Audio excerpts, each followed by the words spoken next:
United nation ने इक्वाटरी report publish की है अफगानिस्तान के ऊपर। और इस रिपोर्ट में एंटोनियो गुतेरेस जो सेक्रेटरी जनरल यूनाइटेड नेशन के, उन्होंने इसको एड्रेस किया है। और उसमें इस रिपोर्ट में ह्यूमैनिटेरियन, इकोनॉमिक, सिक्योरिटी और ड्रग्स के ऊपर ये रिपोर्ट के बारे में जानकारी मिलती है। तो ये रिपोर्ट की फाइंडिंग में बताया गया है कि जब से इस्लामिक एमिरेट्स गवर्नमेंट आई है, तब से अफ़गानिस्तान का जो इंटरनल डिसएग्रीमेंट है फंडामेंटल मैटर्स के ऊपर, वो बढ़ चुका है। जैसे कि गवर्नेंस कैसे होगी आने वाले समय में, इसमें कोई इसमें कोई एक राय नहीं बन पा रही है और विवाद देखने को मिल रहा है इसमें। और इसके अलावा इसमें भी कोई प्रोग्रेस नहीं हो पा रही कि इंस्टीट्यूशन को किस तरह से बनाया जाए और डिसीजन मेकिंग प्रोसेस को किस प्रकार से इंक्लूसिव किया जाए। दूसरा, ह्यूमन राइट इश्यूज़ के ऊपर में रिपोर्ट में कहा गया है कि जो महिलाओं के अधिकार है वो काफ़ी कम कर दिए गए जब से तालिबान गवर्नमेंट आई है। और जैसे कि कई महिलाओं को स्कूल में जाने में उनके ऊपर मनाही लग चुकी है। और कई महिला अगर वो हिजाब ना पहने तो उनको गिरफ्तार भी किया जा रहा है। रिपोर्ट में लिखा गया है कि जो महिला और गर्ल्स के ऊपर जो रिस्ट्रिक्शन हो रहा है, वो बहुत ही ज़्यादा स्ट्रिक्ट रिस्ट्रिक्शन है। और इससे जो महिलाओं के अधिकारों के ऊपर लगभग पूरी तरीके से उन अधिकारों को ख़त्म कर दिया गया है अफगानिस्तान में। एंटोनियो गुतेरेस ने हालांकि जो अफगान गवर्नमेंट की ओपीएम के ऊपर जो पॉलिसी है उसकी सराहना की है।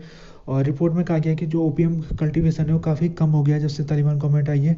95% कमी आई है ओपीएम प्रोडक्शन में। और ये ओपीएम ओपीएम फसलों में कमी आने के बाद जो प्राइस में बढ़ावा आ गया है, जो ड्रग्स के प्राइस है वो बढ़ चुके हैं। और इसके अलावा जो ओपीएम फार्मर्स है उनकी इनकम आधी हो चुकी है। अभी तक इस्लामिक अमीरात की गवर्नमेंट ने इस रिपोर्ट के ऊपर कुछ कमेंट नहीं किया है, लेकिन इस्लामिक अमीरात बार बार ये कहती आ रही है कि जो महिलाओं का इशू है या फिर गवर्नेंस का जो इशू है वो उनका अपना इंटरनल मैटर है।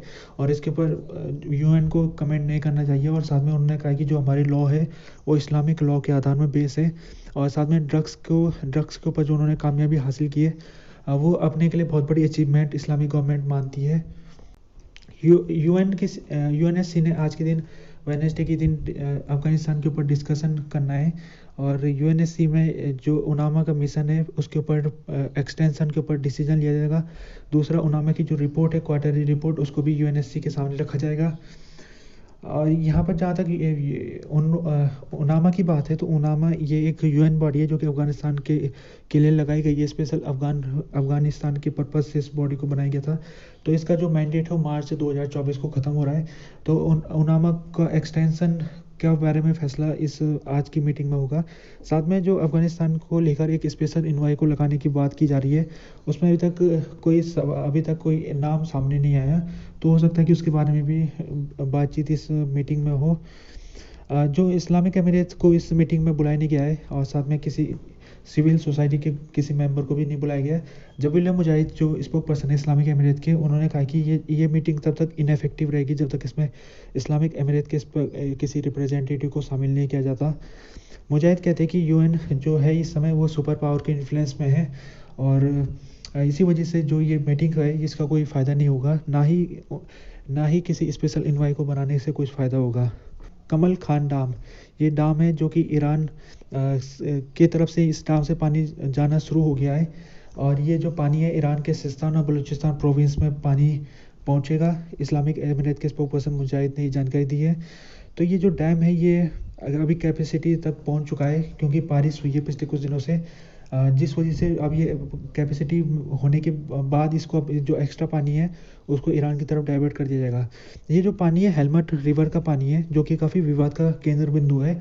ये पानी के ऊपर ईरान क्लेम करता है और कहता है कि अफ़गानिस्तान ने एक ट्रीटी की है 1973 में, जिसमें उसने कहा है कि ये जो पानी है ये अफ़गानिस्तान के जाने के बाद ये ईरान में जाएगा। ये तो कुछ दिनों से बारिश ना होने के कारण अफ़गानिस्तान की गवर्नमेंट ने ये हेलमंड नदी का पानी ईरान की तरफ भेजने से मना कर दिया था, जिसका ईरान की गवर्नमेंट ने ये आरोप लगाया था कि जो अफ़गानिस्तान की गवर्नमेंट है वो वादा खिलाफी कर रही है एग्रीमेंट का। अभी बारिश शुरू हो गई है तो अब कोई ज़रूरत नहीं है पानी को रोकने की। तो पानी अब जो डैम है उसका कैपेसिटी फुल होने के बाद वो ईरान की तरफ जाएगा।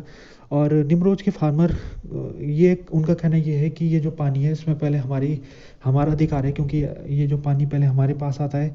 तो निमरोज के किसान कुछ दिनों से वो अफ़गानिस्तान गवर्नमेंट से मांग कर रहे थे कि पानी पहले उनके खेतों तक पहुँचे, क्योंकि जो पानी की कमी हो रखी थी कई दिनों तक, तो ये थोड़ा विवाद का केंद्र बिंदु बना हुआ था।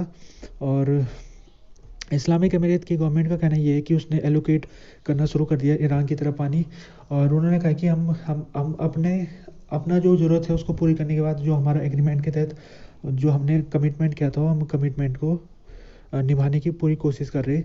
ये जो हेलमंड रिवर ट्रीटी है साइन हुई थी अफगानिस्तान के प्राइम मिनिस्टर मोहम्मद मूसा शफीक और ईरान के प्राइम मिनिस्टर अब्बास होबेदा 1973 में साइन हुई थी। और उसके ट्रीटी के मुताबिक ये था कि अफगानिस्तान ने ये कमिटमेंट किया था कि वो ये जो इस नदी का पानी है उसको शेयर करेगा ईरान के साथ, और हेलमंड रिवर का जो पानी है वो ईरान को पहुंचेगा। एक सेकंड में 26 क्यूबिक मीटर पानी पहुंचेगा, जो कि एनुअली देखा जाए तो 850 क्यूबिक मीटर पानी है ईरान को पहुंचना है। मोहम्मद बिन सलमान फाउंडेशन ने $1 मिलियन अफगानिस्तान के लिए एलोकेट किया है। ये जो पैसा ये वर्ल्ड हेल्थ ऑर्गेनाइजेशन के पास जाएगा, जो कि उस पैसे को तो फिर जो बमियन प्रोविंस में जो महिलाएं जिनको हेल्थ केयर की इशू है उनके लिए ऊपर वो खर्च होगा पैसा। और इस अनाउंसमेंट में ये बताया गया कि जो प्रोजेक्ट है इसके तहत हेल्थ केयर सर्विस 1,34,000 प्रेग्नेंट महिलाओं को दी जाएगी। और ये जो प्रोजेक्ट है ये king Salman humanitarian add and relief centre द्वारा चलाया जा रहा है। उसको इम्प्लीमेंट करने की जो जिम्मेदारी होगी वो WHO की होगी। और इसके तहत जो क्वालिटी हेल्थ केयर सर्विस मिलेगा महिलाओं को, और इसके अलावा कंस्ट्रक्शन होगा हेल्थ केयर सेंटर्स का, और इससे जो मैटरनल और चाइल्ड केयर सर्विसेज है वो क्वालिटी मिल पाएगी। अभी रिपोर्ट आ रही है कई सारी जिसमें पता चला कि अफगानिस्तान में जो महिलाओं की स्थिति है, खासतौर में जो उनका हेल्थ इशू है वो ठीक नहीं है, क्योंकि हॉस्पिटल वहाँ पर ना के बराबर है।